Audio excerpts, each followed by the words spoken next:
Hi mga lalabs! Welcome back to our channel, and for today's video ay samahan niyo po kami sa aming pagbiyahe papuntang Baybay kasi pupunta kami ng Ayas Hill.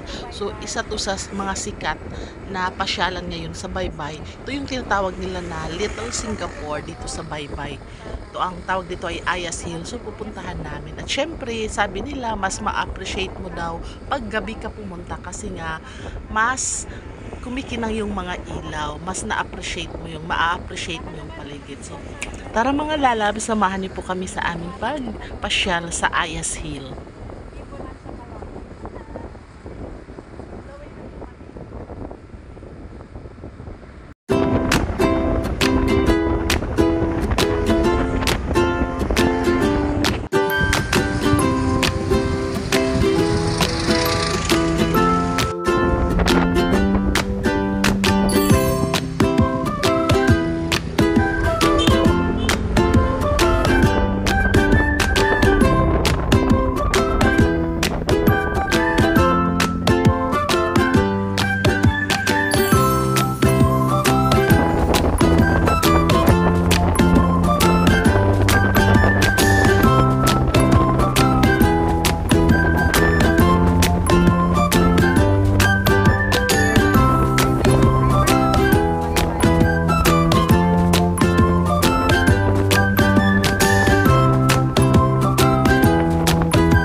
Tada! Nandito na kami mga lalabs. So kararating lang talaga namin. At syempre dahil umahilis kami ng bahay na wala pang hapunan ay napag-usapan namin nakakain muna kami bago kami doon papasok sa loob sa kanilang Ayas Hill. So kakain muna kami.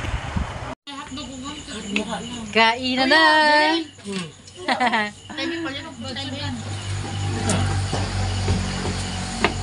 Pagdating ng Ayas Hill, kain muna. Buti na lang, bababait yung caretaker. Pinatuloy kami dito sa rest house. O diba, si Silis? Pinsan mo ang nagbabantay. Akong picturean niya. Sarot. Nasa hapin, pare-ari na hapin. Orderan ko rin kuntintanan. Finally, we're here at Ayas Hill. Bye-bye, Leyte. Ito yung nila, entrance.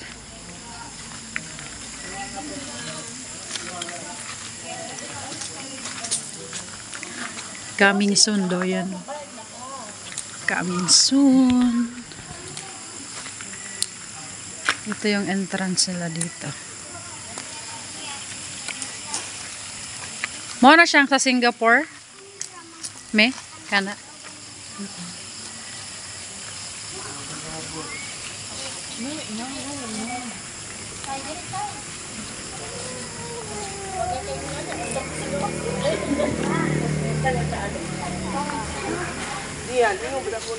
sa yung ginagawa katong abot ni kagawas kay murag si Rebecca. Karo, kagahapon niya ba to, Sir Becca? Si Auntie Artie. Auntie may tawag niya. Asa nakamit na mo na nila? Si Cecil sa personal kay kami nga ring uban. Orto inyo na ko Oo. si Kuan. Si Auntie magka-istorya mi sa Istorya ra mo sa video call, oo.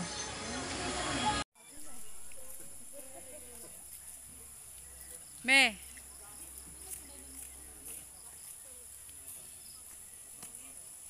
Nagbayad na kami. Abot angat sa taas. Nice. Yan yung nila entrada. Bawal dito magdala ng food. So, mabait sila kasi may baon kami. Pinakain nila kami doon sa tapat ng nito, sa may tabing kalsada, sa may rest house. Ganon sila ka dito. Hospitality. Ganon.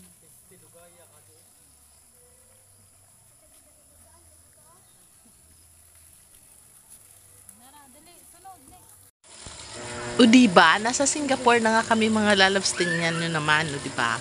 Ano yan? Makikita nyo, di ba? Sa Singapore lang yan makikita. O dito na nga, ito yung makikita nyo sa kanilang ground. Dito makikita Hi, yung miss. malaking Ayas Hill na nakalagay. Tapos merong mga ano dito ng mga Mickey Mouse, revolto ng Mickey Mouse, merong dragon. At diba, ang dilim ng paligid talaga. Kasi ito mga lalabs ay nasa bundok talaga. So siguro, ang hirap ng pag-construct nito. Tapos inabot sila ng mga ilang buwan talaga pag renovate ng ganitong lugar, pag-construct. So yan, ito yung makikita mo. Siguro, ang sinasabi nila, mas ma-appreciate mo siya pag gabi kasi nga umiilaw. Mas Yan, na-attract kuwan. ka sa mga ilaw. Ito yung mga playground dito sa baba, Ayun, di ba? Ang ganda. Tapos Ayun, merong mga ganda. dinosaur, mga revolto ng dinosaur at iba't ibang klase ng mga animals. So ito, ang laki ng kanilang ground area. Tapos ito naman, dito magsisimula yung hagdan pataas mga lalabs. At syempre dahil gabi, kailangan mo talagang tumingin sa hagdan para hindi ka mahulog. Okay lang mahulog kay dada, basta hindi mahulog sa hagdan. O diba, may ganun pa. Meron talagang karatula dito, caution, watch your step. O diba kasi nga, pag pumunta ka dito, syempre naaaliw ka na sa pagpipicture-picture, naaaliw ka sa mga magagandang tanawin, o diba? Baka hindi mo mamalayan na nasa maling daan ka na pala. Maling daan. O ito na siya mga lalabs. Ito yung first na mapuntahan mo pag Hi, akyat mo. miss. Meron mga Pwede ba upuan. kayo So, ang disenyo ng upuan nila dito ay Tagasa ka? orange. O, diba? Mahilig sila sa prutas. Orange. So, titingnan natin dun sa pangalawang palapag kung ano na naman. Pangalawang palapag. Kung ano naman yung disenyo ng kanilang mga upuan. Kasi, pag akyat mo, tapos pagdating mo, merong parang, ano ba, yung upuan na pwede kang magpahinga. Tapos, isang hagdanan na naman paakyat. Tapos, meron na namang upuan na pwede kang magpahinga. O diba, ang gaganda ng mga ilaw, mga lalabs, ang titingkad.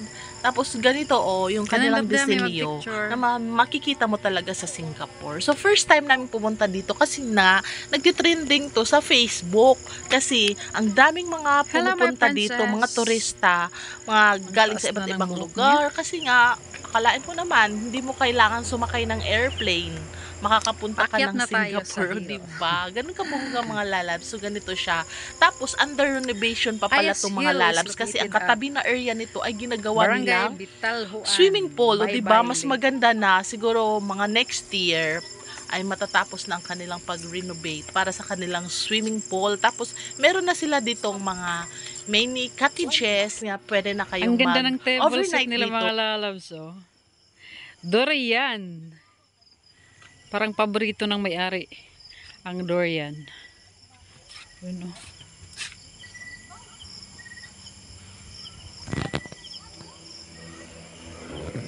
Gawa siya sa bato. Gawa pala sa bato mga lalabs.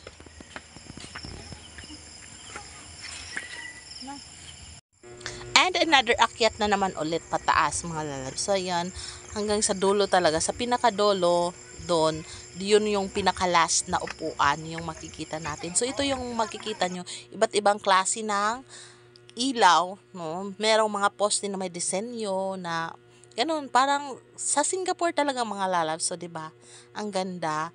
Tapos, dito naman napapansin ko pag araw, sobrang tirik ng araw dito kasi nga wala nang mga punong kahoy. So kaya nga yung iba mas pinipili na gabi kasi nga mas ma-appreciate mo yung mga ilaw at syempre hindi masyadong mainit. Kasi pag masyadong mainit naman, hindi mo naman talaga ma-enjoy.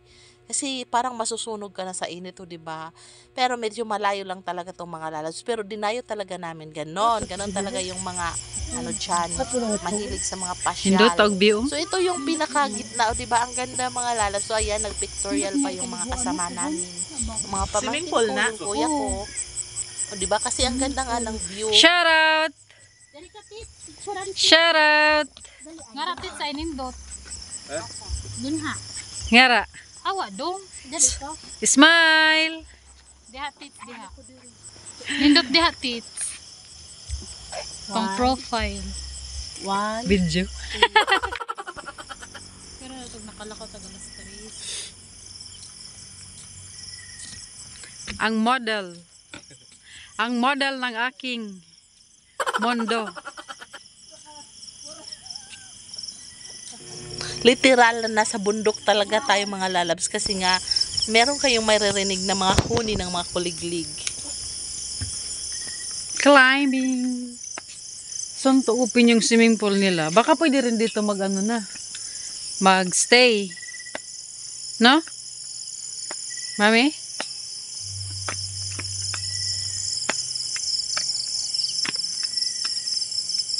Murag puro naman lang lingkuran.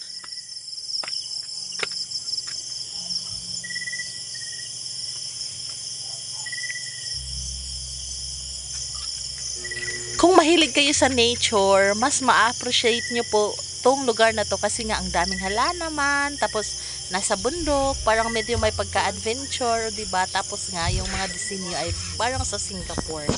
Ang ganda siguro dito mag-overnight mga lalabs kasi nga medyo nakakapagod ng umuwi kasi gabi na, 'di ba? Pag ganitong oras ang sarap na matulog tapos ganito ka kalma, ganito ka ano yung paligid, o 'di ba? Makakatulog ka talaga.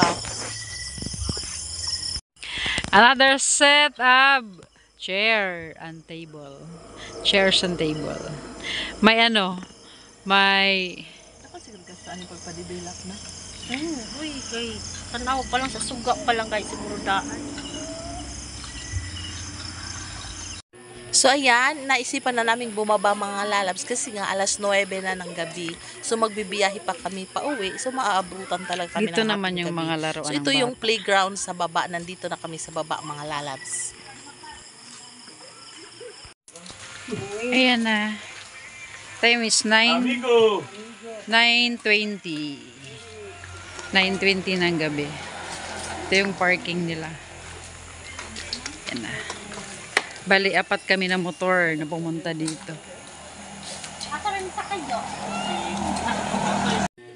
So hanggang dito na lang mga lalabs. Maraming salamat po sa inyong panonood sa aming mga video at pagsuporta sa aming munting channel. This is the Florence saying goodbye and God bless everyone. Amping tang tanan. Bye-bye!